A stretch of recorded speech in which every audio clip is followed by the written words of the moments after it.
अस्सलाम वालेकुम, नमस्कार, सत श्री अकाल एंड गुड इवनिंग। मैं हूं अर्ज़ू काज़मी और आप देख रहे हैं पॉइंट ऑफ व्यू। हमें जी आज भारत से जॉइन किया है आदित्य त्यागी ने, जिनको हम टीवी चैनल्स पे देखा करते हैं और बड़े गुस्से में देखा करते हैं, लेकिन आज मुझे वो कुछ स्माइल करती हुई नजर आ रही है। बहुत शुक्रिया आदित्य, क्या जा पाएंगे। Thank you so much.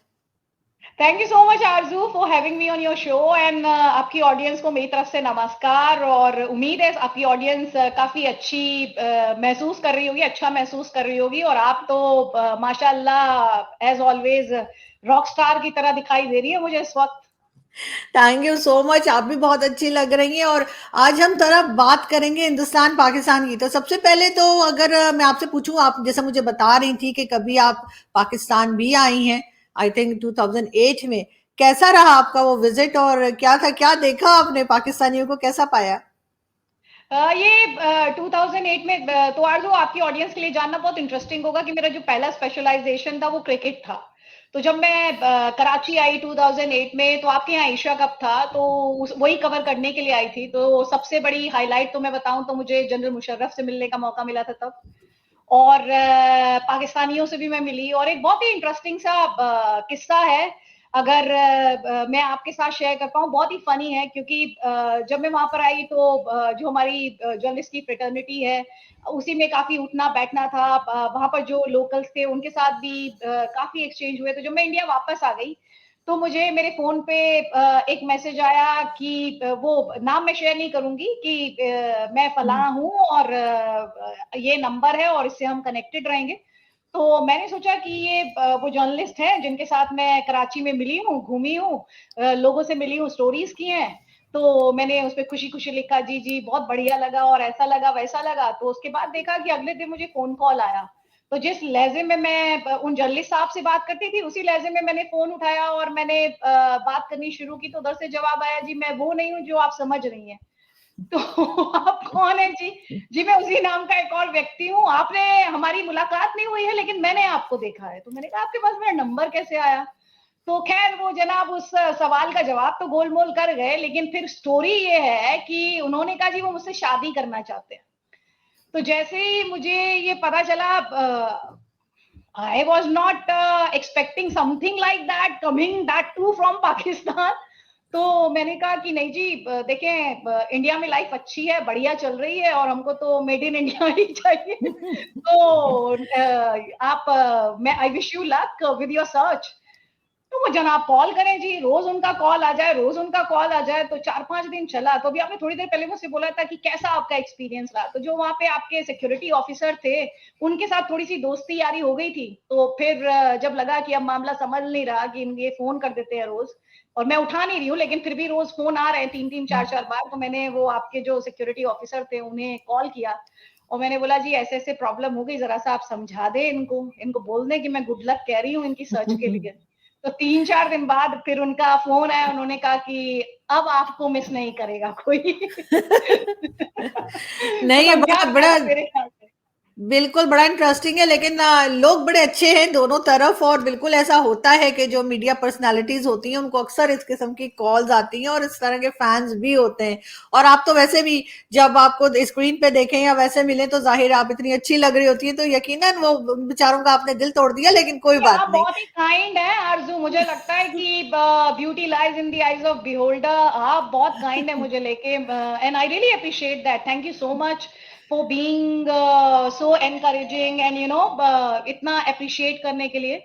But seriously, और ये तो मैंने आपको थोड़ी देर पहले जो बताया वो तो वन ऑफ इंसिडेंट था। अभी भी मैं फेसबुक लाइव या सोशल मीडिया पे कभी लाइव करने जाती हूँ तो आपके यहाँ से आ जाते हैं 2-4 प्रपोजल आ जाते हैं। अभी कुछ दिन पहले तो आया कि हमारे यहाँ बहुत पहाड़ है, हमारे यहाँ बहुत ब्यूटी है और नेचर बहुत ही खूबसूरत है, तो एक काम करें आप हमसे शादी कर लें। तो मैंने कहा कि खूबसूरती की हमारे कमी पड़ी हुई है क्या? हम यहाँ भी, हमारे यहाँ पे खूबसूरती की कोई कमी नहीं है। तो इस तरह के फनी चीजें होती रहती हैं। Thank you so much, I really appreciate as you said कि इसमें बहुत ही प्यार भी इन्वॉल्व है। कुछ लोग हम्म। मजे लेने के लिए भी करते होंगे, चिढ़ाने के लिए भी करते होंगे। तो खैर जो भी है, लेकिन इंटरेस्टिंग है। शायद वो जो ये जो खींचतान है, ये इंडिया पाकिस्तान के रिलेशंस को ही डिफाइन करती है। और ये मैं और आप, हम दोनों ही, और जो इंडियन हो चाहे पाकिस्तानी हो, बहुत अच्छे से जानते हो, समझते हैं आप। बिल्कुल ऐसा ही है। और अगर अब आपके शोज की अगर हम बात करें तो वो उस वक्त भी जो पाकिस्तानी पैनलिस्ट बैठे होते हैं वो अच्छे खासे घबरा रहे होते हैं कि आप पता नहीं क्या होने वाला है, और अब आतिथि ने क्या कहना है। जब मैं आई थी फर्स्ट टाइम तो आपके शो पे, तो जिस चैनल के साथ आप थी, तो पहले तो मैं बैठी रही, मेरी मेरी बारी नहीं आई, मैं बैठी बैठी बैठी बैठी, फिर मैंने कहा यार ये क्या हो गया, क्योंकि I आप was speaking for so long. I was speaking for so long, is it?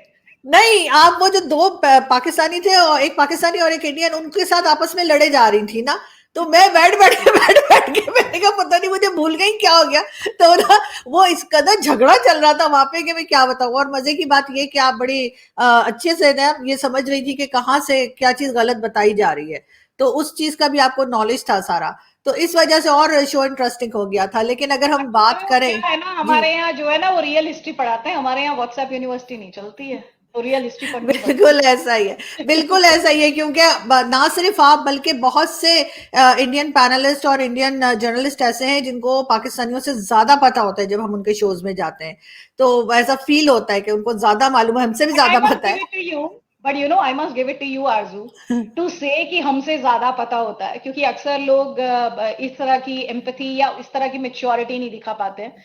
और मुझे लगता है, देखिए एक बात बहुत सिंपल सी है इसमें, and this is what I would like to say on a very serious note, कि कोई भी ज्ञान के साथ पैदा नहीं हुआ इस दुनिया में, है ना? तो आप अगर होमवर्क करके चले जाएं तो उसमें कोई बुराई नहीं है। मेरे साथ बहुत फनी फनी इंसिडेंट हुए हैं। I don't know whether you were on that show और नॉट, कि आपके यहाँ से आए हुए थे पीएमएलएन के एक नेता, उन्होंने कहा कि उन्होंने प्रियंका गांधी वाड्रा को राजीव गांधी की पत्नी बता दिया था, हमारे former prime minister late Rajiv Gandhi की वाइफ उन्होंने बता दी। Was talking about Sonia Gandhi और उन्होंने प्रियंका गांधी को उनकी वाइफ बता दिया। तो इस तरह के बहुत ही मतलब, I think it is more a lack of homework than anything else. तो इसमें कोई किसी पे किसी का मजाक उड़ाने की बात नहीं है, just a little bit of homework and you are that.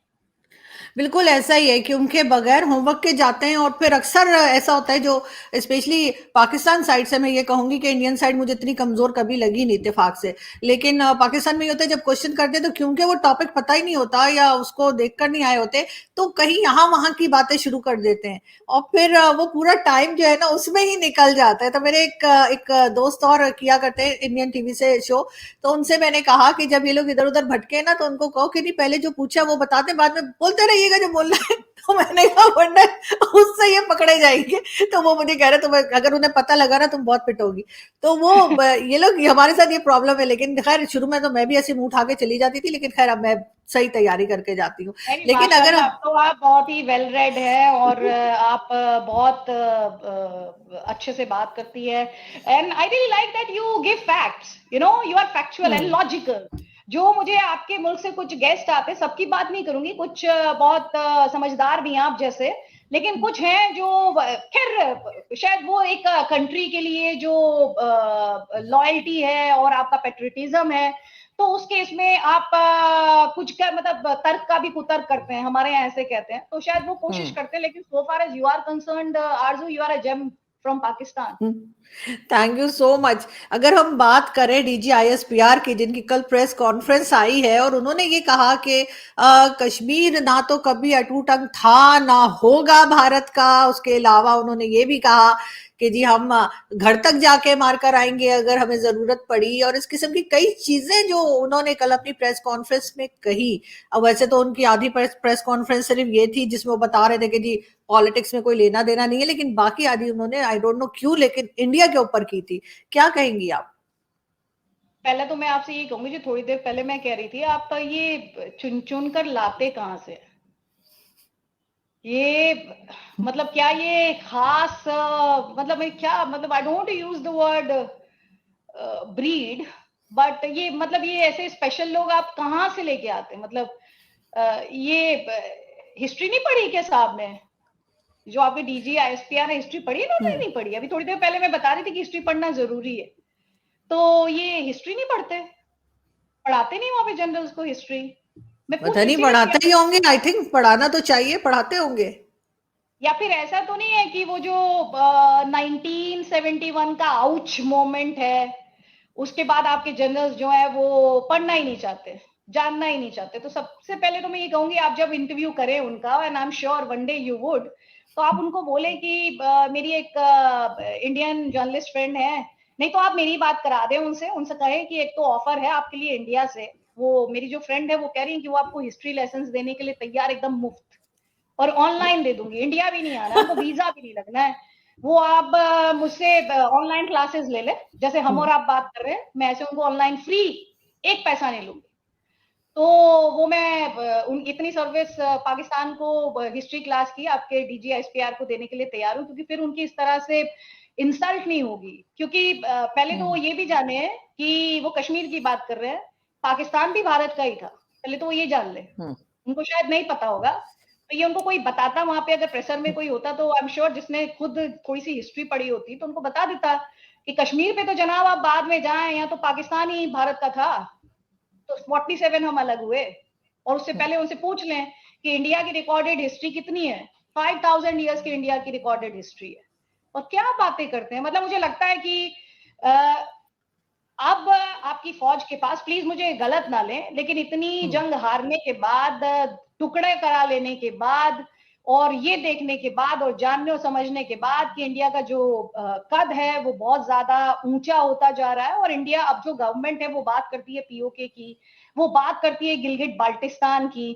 तो कुछ नहीं, अगर मुमकिन है तो सिर्फ शेयर शेयर शेयर रिटोरिक बोलो, बड़ी बड़ी बातें फेंको, और मुझे ये लगता है आरजू, आप मुझे दुरुस्त कर दें अगर मैं गलत कह रही हूँ, आपके यहाँ इकोनॉमी डाउन है, आपके यहाँ पर जो सोसाइटी हम वो रोटी के लिए लाइनें और जो ये ग्रेन्स होते हैं इनकी कमी को लेके तरह तरह के रिपोर्ट्स देखते पढ़ते सुनते हैं, आपके प्रधानमंत्री कहते हैं उनको बुरे सपने आते हैं, वो कहते हैं मैं तो जब फोन करता हूं तो मुझे लगता है कि सामने वाला यही सोचता है कि मैं तो बस अब कटोरा लेके पैसे मांगने पहुंचा हूं।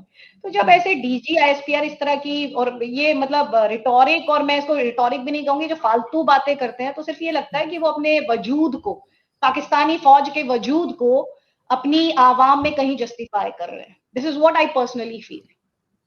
लेकिन इनसे पहले जो हमारे आर्मी चीफ रह चुके हैं बाजवा साहब, उन्होंने तो कहा था कि हम चाहते हैं कि टर्म्स बेहतर हों और एक साइड पर 10 साल के लिए रख दिया जाए कश्मीर को। इसके अलावा भी रिसेंटली भी आई एम श्योर कि आप कुछ ना कुछ मीडिया को फॉलो करती होंगी पाकिस्तान के, हामिद मीर साहब जो जर्नलिस्ट हैं सीनियर, वो और नसीम जहरा, उनका एक क्लिप बड़ा चल रहा था कि जिसमें उन्होंने कहा कि जी बाजवा साहब ने कहा कि हम अभी जंग नहीं लड़ सकते, अभी हमारे पास फ्यूल नहीं है, सामान नहीं है, कुछ नहीं है। तो इस किस्म की बात उन्होंने की कि इसलिए हम जो है टर्म्स को बेहतर करना चाह रहे हैं। तो ये दो तरह की बातें आपके ख्याल से क्यों चल रही हैं? एक तरफ कुछ और कहते हैं पहले के आर्मी चीफ के बारे में, और इस वक्त DGISPR बिल्कुल ही अलग बात कर रहे हैं। मुझे ये बहुत ही, मुझे नहीं लगता, देखें कि किसी भी कंट्री का जो बेसिक नेचर है आप वो बदल सकते हैं। I'm sorry, I'm talking about your country, but this is what I feel as an Indian, and that is what और वही इतिहास कहता है, अगर आप हिस्ट्री उठाकर देखें कि जब शांति की बात की जाती है, अमन चैन की बात की जाती है, तो मुझे याद है जिसके लिए प्राइम मिनिस्टर मोदी को बहुत गाली घर पर पड़ी थी, ये चले गए थे नवाज शरीफ के यहाँ पर, आपके प्राइम मिनिस्टर के यहाँ पर, उस समय के जो प्राइम मिनिस्टर थे। उसके बाद काफी क्रिटिसिज्म हमने देखा है, हर बार जब इस तरह की बातें होती हैं तो लोग कहते हैं कि आप क्यों चले गए थे, ये प्रधानमंत्री वहां पर क्यों गए थे। तो इंडिया ने तो अभी नहीं, वाजपेयी साहब के टाइम पे आरजू आप जानती हैं कि इंडिया ने कितनी कोशिशें की हैं। इंडिया को सिर्फ एक शिकायत है, उससे पहले आप इतिहास पटा पड़ा है, लेकिन मैं बहुत पीछे नहीं जाऊंगी, मैं पिछले 5-6 साल की बात आपसे करना चाहती हूँ। आप अभी आपने जिक्र किया कि 10 साल एक देश रख ले, 10 साल एक देश रख ले, भाई आप कैसे रख ले, जो चीज आपकी है नहीं आप कैसे रख ले, आपने तो उस पर कब्जा नहीं, किया हुआ है। एक साल रख नहीं ले, मतलब उस इश्यू को साइड पे कर दें, 10 साल अच्छा, के लिए इश्यू उस को इश्यू साइड को पे टच रख ना लें, करें। हाँ। इश्यू को टच ना करें, लेकिन पाकिस्तान तो सबसे ज्यादा उसी इश्यू के इर्द गिर्द घूमता है ना आरजू। पाकिस्तान, आप अपनी पॉलिटिक्स को देखें, अपनी फौज के वजूद को देखें, तो अगर मैं इंडियन आर्म्ड फोर्सेस और पाकिस्तान की फौज का कंपैरिजन करूं, तो comparison not in the sense of कि दोनों की स्ट्रेंथ क्या है, लेकिन वजूद, एग्जिस्टेंस पे बात करूं और दोनों की दखलंदाजी की बात करूं, तो आपकी फौज का जो ट्रैक रिकॉर्ड है, आई एम सॉरी टू से, लेकिन बहुत खराब है। आपके मुल्क के लिहाज से भी मैं कह रही हूँ, आपके यहाँ पर ना उन्होंने डेमोक्रेसी को पनपने दिया, आपके यहाँ पर ना लीडरशिप को पनपने दिया। इमरान खान रोज बाजवा पर निशाना साधते रहते हैं, इंडिया नहीं कह रहा, ये सब बातें तो आपके अपने मुल्क के भीतर होती हैं। और दूसरी बात ये भी है कि ये एक मुझे लगता है जब कोई रास्ता नहीं दिखाई देता है तो आप एक तरफ बात करने लगते हैं कि आप बातचीत करेंगे, बातचीत की बात, और फिर दूसरी तरफ होता है घात। जैसे मैं एग्जांपल दूंगी, आपके विदेश मंत्री बिलावल भुट्टो जरदारी इंडिया आएंगे एससीओ समिट में पार्टिसिपेट करने के लिए, आपने भी शो किया था उसके ऊपर, और उसके बाद क्या हुआ? उसके बाद क्या हुआ? कुछ ही घंटों में क्या हुआ? आप अटैक कर देंगे, टेररिस्ट अटैक करेंगे, और फिर आप कहेंगे नहीं नहीं इंडिया आए और हमसे कहा जी आइए आइए ये बातचीत की टेबल पर आइए। तो कोई समझना पड़ेगा कि अगर आप हमला करेंगे तो हम बात नहीं करेंगे ना। लेकिन उसमें स्टेट इन्वॉल्व है ये तो अभी तक साबित नहीं हुआ। वो तो एक अलग एक ग्रुप किसी का कहा जा रहा है जिन्होंने जिम्मेदारी ली है कि हाँ जी रिस्पॉन्सिबिलिटी उन्होंने उठा ली है, लेकिन ये कि उसमें पाकिस्तान की स्टेट इन्वॉल्व है ये चीज तो अभी सामने नहीं आई है। तो इसलिए उसके ऊपर तो बात की जा सकती है या नहीं, आपको लगता है नहीं हो सकती बात? देखिए आरजू, जब तक टेररिज्म की बात होगी, ये कहना बहुत मतलब मुझे लगता है अगर मैं ये कहने लगूं कि पाकिस्तानी स्टेट की इन्वॉल्वमेंट के बिना कोई एलिमेंट्स जो ऑपरेट कर रहे हैं पाकिस्तान से, they can carry out an attack on India और in India, I really don't buy that, I don't believe that. और खास तौर पे ये देखते हुए भी कि जिस तरह की हम लोगों की हिस्ट्री रही है, और हिस्ट्री में बहुत सारी लर्निंग्स और सबक होते हैं, क्या ये किसी से छिपा है? आपके यहाँ पर किस तरह से स्टेटमेंट्स आए हैं इंडिया, जब से इंडिया को G20 की अध्यक्षता मिली है, क्या किसी से छिपा है कि पाकिस्तान लगातार बार बार एक ही राग अलाप रहा है? 2019 5 अगस्त 2019 के बाद से आपके तमाम चाहे इमरान खान हो, चाहे शहबाज शरीफ हो, चाहे आपके दूसरे लीडरशिप हो, या फिर आपकी फौज हो, बस जीनोसाइड जीनोसाइड हो जाएगा, इंडिया जीनोसाइड कर रहा है, जीनोसाइड कर रहा है। तो प्रोपेगेंडा पाकिस्तान चलाता है, इससे कोई इंकार नहीं कर सकता। और ये तो कोई बिल्कुल भी नहीं मानेगा कि पाकिस्तानी स्टेट की इन्वॉल्वमेंट के बिना, आपकी एजेंसीज की इन्वॉल्वमेंट के बिना भारत में कोई आपके यहां पर बैठे हुए एलिमेंट्स अटैक को अंजाम दे सकते हैं। तो ये तो बिल्कुल ही मतलब ऐसे होगा कि हम डिनायल में चले जाएं। ये मैं हम अक्सर कहती हूँ कि Pakistan can be a state in denial but we are not, we are very upfront and we see things as they are, so that is what I would say. लेकिन ये भी तो हो सकता है कि कुछ लोग ऐसे हों जिन्हें ये ना पसंद हो कि बिलावल भुट्टो जो हैं वो इंडिया जाएं और इंडिया के साथ किसी किस्म की बातचीत हो। वैसे तो जिस किस्म के स्टेटमेंट उन्होंने पहले दिए थे, चाहे वो प्राइम मिनिस्टर मोदी के बारे में हो या फिर डॉक्टर जयशंकर के बारे में, उसके ऊपर तो खैर इंडिया इंडिया के अलावा पाकिस्तान में भी लोगों ने उनको काफी कुछ कहा कि गलत कहा है, उन्होंने इस तरह बात नहीं करनी चाहिए थी। लेकिन फिर भी कुछ लोग रोकने की कोशिश तो कर ही रहे होंगे, तो आपको नहीं लगता कि वो भी एक रीजन हो सकता है? लेकिन आरजू, आप मुझे बहुत बेसिक सी बात बताएं ना, बात और घात दोनों एक साथ नहीं हो सकते ना, गोली और बोली दोनों साथ नहीं हो सकते ना। अगर आपके घर राइट। में कोई बैठा है और वो मेरे घर पे पत्थर फेंक रहा है या मेरे घर पे गोली चला रहा है, तो मैं ये नहीं बोल सकती ना कि आरजू काजमी को नहीं पता कि मेरे घर पर गोली चलाने वाला व्यक्ति क्या कर रहा है। आपके घर में वो बैठा है, आपकी उसे लेके रिस्पॉन्सिबिलिटी है, आपकी उसे ट्रू। लेके अकाउंटेबिलिटी भी है, आपकी उसे लेके जवाबदेही है। और आप उस जवाबदेही से ये कह के पल्ला नहीं जाना, नहीं मुझे नहीं पता, पता नहीं कहां से हो गया, नहीं ये लोग चाहते नहीं हम बात करें।